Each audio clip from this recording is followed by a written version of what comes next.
Assalamualaikum warahmatullahi wabarakatuh. Bismillahirrahmanirrahim. Alhamdulillahirabbil alamin. Wassalatu wassalamu ala asyrafil anbiya'i wal mursalin sayyidina wa maulana Muhammadin wa ala alihi wa sahbihi ajma'in. Amma ba'd.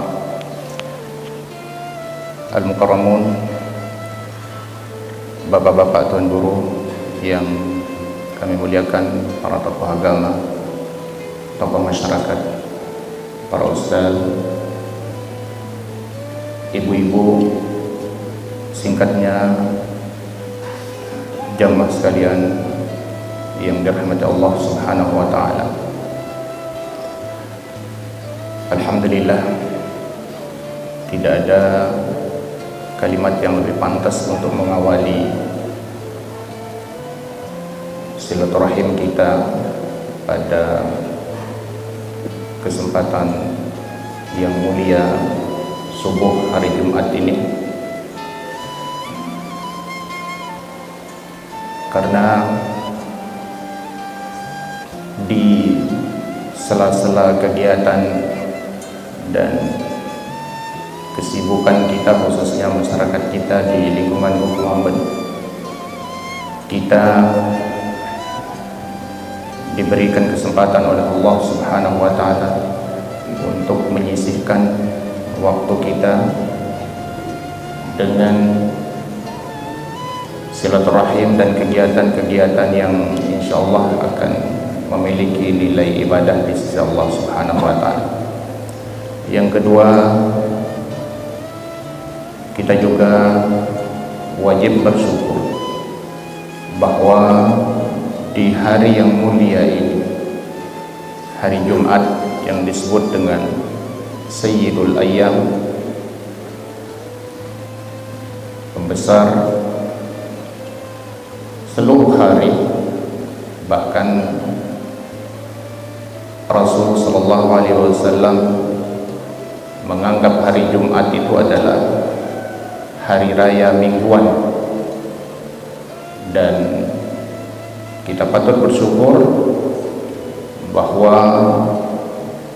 di hari yang sangat mulia ini kita bisa mengawalinya dengan sama-sama menunaikan ibadah salat subuh secara berjemaah. Selanjutnya, selawat dan salam kapan dan dimanapun kita berada, mari terus kita perbanyak, kita aturkan kepada baginda Nabi besar Muhammad sallallahu alaihi wasallam. Tentu harapan kita tidak lain dan tidak bukan dengan terus memperbanyak ucapan selawat kepada beliau. Ini usaha yang paling minimal yang kita bisa lakukan untuk lebih bisa mengharapkan syafaat dari beliau kelak ketika kita sudah berada di akhirat. Amin ya rabbal alamin. Jamaah sekalian yang dirahmati Allah Subhanahu wa taala, pada kesempatan ini mengisi waktu kita yang sangat singkat ini, kami ingin mengangkat salah satu hadis baginda Rasul sallallahu alaihi wasallam yang diriwayatkan oleh Imam Muslim dari sahabat Abi Hurairah, dan insyaallah kita mungkin sudah hafal hadisnya. Jadi baginda Rasul sallallahu alaihi wasallam mengingatkan dengan sangat tegas kepada kita semua, khususnya umatnya. Beliau bersabda, "Bada'al Islamu ghariban wa sayaudu ghariban kama bada'a. Fatuba lil ghuraba alladziina yuslihuna 'inda fasadin nas." Islam itu pertama kali muncul di zaman baginda Rasul sallallahu alaihi wasallam ghariban, dianggap aneh, dianggap sesuatu yang baru, yang asing.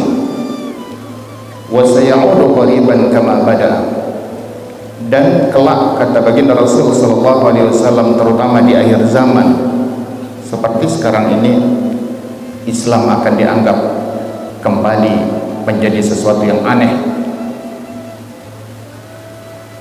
Beliau melanjutkan, dan sangat beruntunglah orang-orang yang dianggap aneh.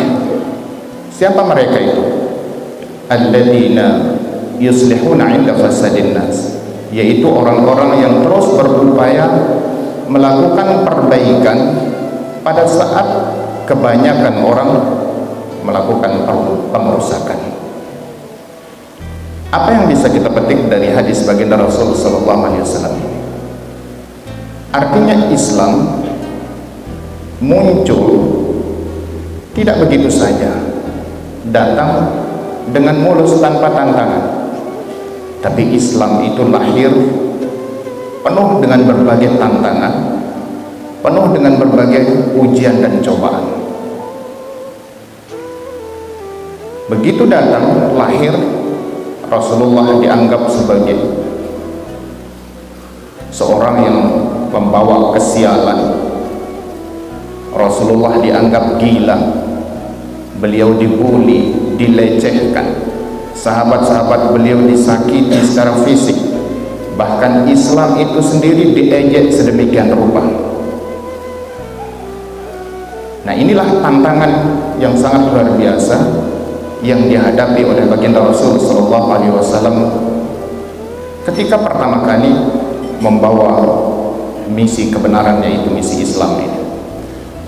Nah, yang ingin kita garis bawahi adalah kalimat beliau selanjutnya, bahwa di akhir zaman hari ini, salah satu contoh yang paling nyata, Islam itu akan mendapatkan tantangan yang tidak kalah beratnya dengan ketika Islam itu lahir pertama kali. Bahkan tantangan yang dihadapi Islam hari ini jauh lebih dahsyat, karena tidak saja berangkat dari eksternal orang luar, tapi juga tantangan ini bersumber dari internal orang dalam Islam itu sendiri. Islam dilecehkan, Rasulullah diejek. Kalau itu dari non muslim, ini masih bisa kita tolerir, masih masuk akal. Ini bagi adik-adik para remaja misalnya yang akrab dengan gadget, HP, akrab dengan internet, kalau buka YouTube itu menyebar di mana-mana.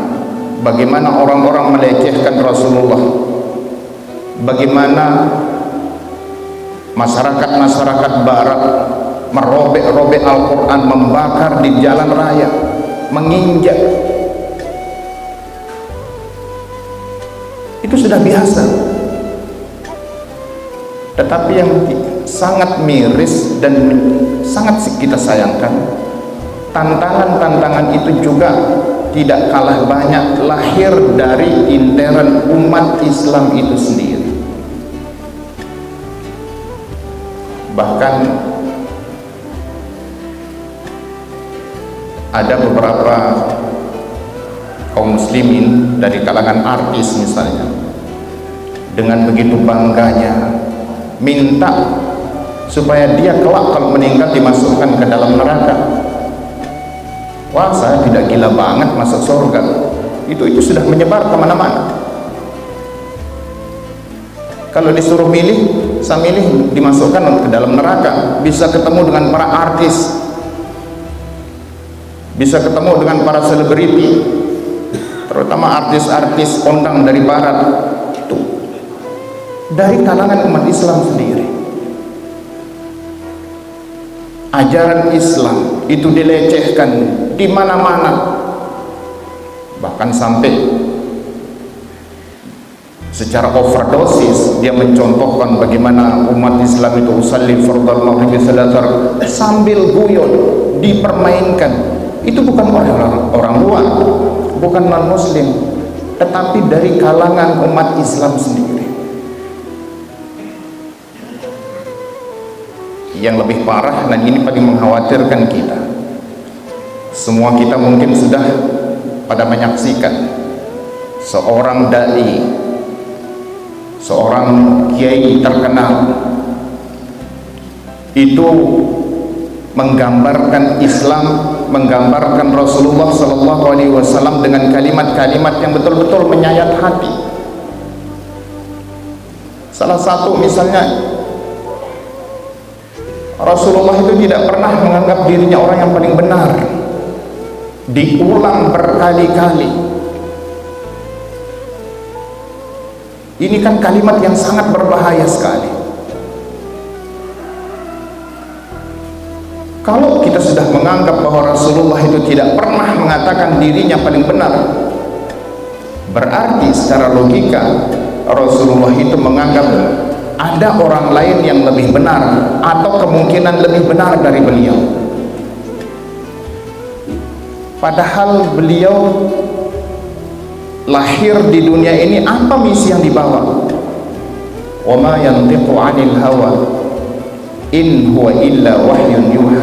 Yang dibawa itu bukan keinginan sendiri, bukan visi misi beliau, tapi yang diemban itu adalah apa yang datang dari Allah.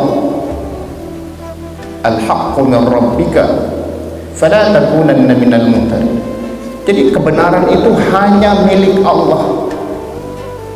Jadi kalau Rasulullah mengemban tugas dari Allah, berarti dengan sangat yakin kita bisa mengatakan Rasulullah itu adalah bukan saja paling, tetapi super benar. Karena yang diemban itu, yang dibawa itu adalah sesuatu yang berasal dari yang maha besar, yang maha benar. Jadi kalimat yang dikeluarkan betul-betul kalimat yang sangat mengaburkan terutama akidah kita umat Islam. Dengan sangat gampang beliau menggunakan logika. Di dunia ini mana ada kesempurnaan? Sehingga dia mengatakan Islam itu tidak paling benar, karena di dunia tidak ada kebenaran mutlak, tidak ada yang paling sempurna. Jadi Islam itu pun juga agama yang tidak sempurna. Apa artinya ini? Artinya selain Islam itu ada yang lebih sempurna atau kemungkinan lebih sempurna dari Islam. Nah, ini kan menghancurkan akidah kita. Siti Khadijah itu dianggap dari Nasrani, padahal jelas sepakat para ulama mengatakan orang yang paling pertama kali menganut Islam itu adalah beliau, Siti Khadijah. Islam bahkan katanya lahir bukan dalam bentuk agama baru, tapi pecahan dari agama Nasrani. Ini yang ngomong ini dai terkenal,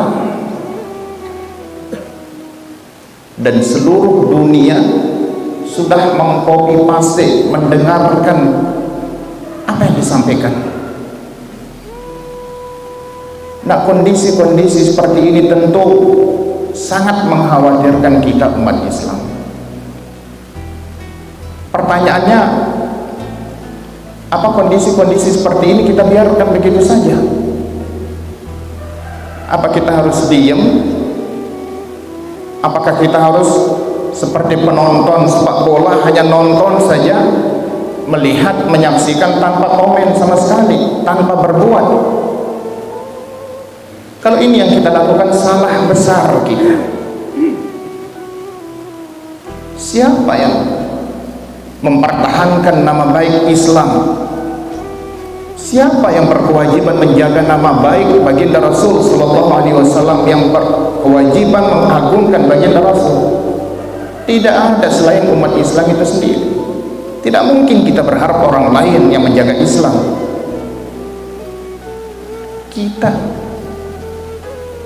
Kalau kita berdiam diri, tidak berbuat sama sekali, ini kita disindir oleh seorang ulama, Muhammad Rashid Ridha dari Mesir.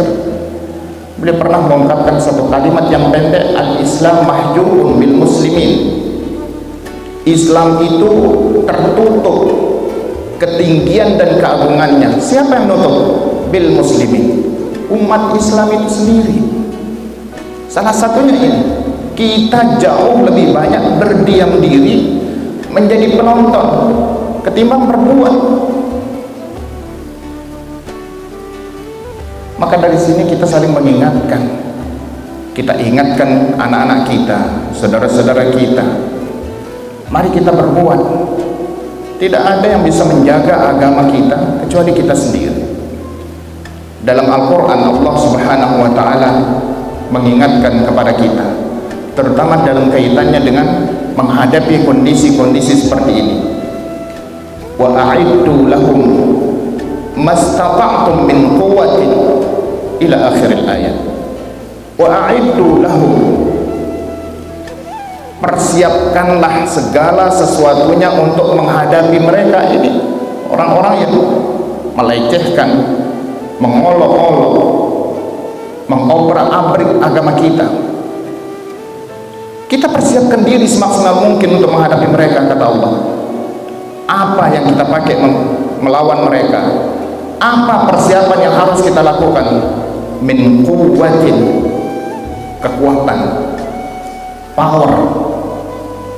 Apa yang dimaksudkan kekuatan? Apakah kekuatan fisik? Apakah kita harus mengangkat senjata? Tidak. Bahkan sekarang kalau kita marah, angkat senjata, tambah Islam dilecehkan. Nah ini dia, Islam itu sedikit-sedikit main pedang, Islam sedikit-sedikit baku hantam. Justru sebaliknya, Islam itu semakin direndahkan, dilecehkan kalau kita menggunakan kekuatan senjata hari ini. Kalau kita menggunakan kekuatan fisik, lantas apa yang perlu kita persiapkan? Ini yang pertama. Kekuatan yang dimaksudkan adalah kekuatan fikrah, pemikiran. Apa yang kita lakukan? Mari kita benahi diri. Karena salah satu sasaran utama kenapa Islam dilecehkan, kenapa Al-Quran sedemikian rupa dianggap sesuatu yang sangat tidak berharga, itu tidak lain dan tidak bukan tujuan utamanya untuk mendangkalkan akidah kita, untuk menanamkan keraguan dalam hati kita terhadap Islam dan Al-Quran itu sendiri. Maka cara menghadapi kondisi seperti ini yang paling efektif itu tidak lain, kita kembali, kita kaji agama kita, perdalam keilmuan kita, terutama dalam mempelajari agama kita sendiri. Hanya dengan cara itu kita tidak terpengaruh dengan kondisi-kondisi semacam ini. Banyak saudara-saudara kita yang tidak mau mempersiapkan diri, akhirnya apa yang terjadi? Kita lihat banyak yang keluar dari Islam, bahkan banyak yang ngomong tentang Islam dengan cara melecehkan seperti ini. Itu kenapa mereka sanggup berkata dan berbuat seperti itu? Karena mereka tidak punya persiapan. Mereka menganggap agama itu sama dengan yang lain, pekerjaan biasa, sampingan. Nah karena itu kita tidak mau, tentu akan mengalami dan bernasib sama seperti mereka-mereka yang sudah keluar dari Islam, yang melecehkan Islam, merobek-robek Al-Quran. Tentu kita tidak mau. Tapi caranya jangan pernah jadi penonton. Sekali lagi, mari kita kaji, kita perdalam agama kita, kita tunjukkan dan arahkan generasi muda kita, anak-anak kita, perdalam dan ingat pesan-pesan agama.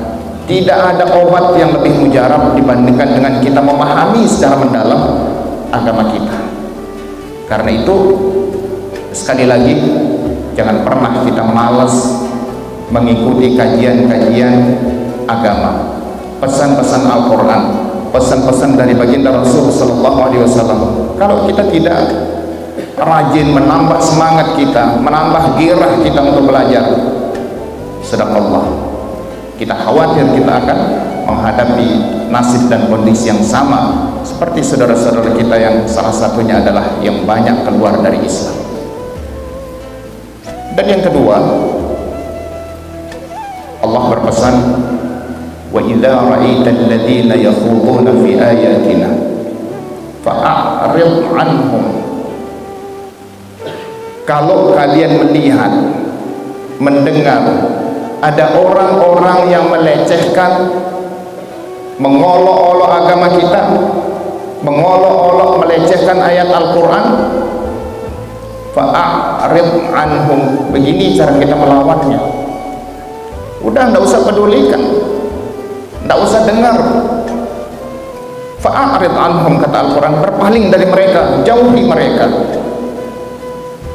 Hari ini, inilah yang salah satunya dimanfaatkan oleh orang, terutama orang-orang luar. Nih, yang akrab dengan gadget, sekali lagi yang akrab dengan internet. Mereka kadang-kadang, bahkan ini bukan kadang-kadang lagi, tapi kebanyakan mencari follower, istilahnya ini khusus anak-anak muda kita, generasi muda yang akrab dengan internet. Kalau kita sudah tahu karakter orang itu seperti ini, dia akan melecehkan Islam, merendahkan Islam, fa'arid anhum, jauhi, jangan pedulikan. Lamun bahasa santai kedendek like ya, karena itu akan menambah followernya. Kalau nambah follower berarti tambah terkenal, tambah banyak orang yang mengetahui. Jangan. Sekali lagi, kalau kita pertama kali sudah kenal seperti ini orangnya, udah jauhin, ndak usah di like, ndak usah diklik, cukup lihat sepintas sudah. Nah, ini diantara cara kita melawan orang-orang yang dalam hatinya ada kesyirikan terhadap Islam, ada rasa kebencian terhadap Islam, dan tujuan utamanya ingin mendangkalkan akidah kita, ingin menanamkan keraguan di dalam hati kita terhadap agama kita sendiri. Jamaah sekalian yang dirahmati Allah Subhanahu wa taala, ini saja mungkin jadi pengantar kita dalam silaturahim dan bincang-bincang subuh hari Jumat ini. Mudah-mudahan ini menjadi awal yang baik kita mengawali pagi hari Jumat yang mulia ini, dan harapan kita mudah-mudahan ini akan menjadi sesuatu yang bermanfaat bagi kita semua. Dan sekali lagi kepada adik-adik kami para generasi muda, mari jangan sampai kita menganggap ini sesuatu yang sepele kaitannya dengan agama kita. Mari kita pusatkan perhatian kita, mari kita care, tambah perhatian kita.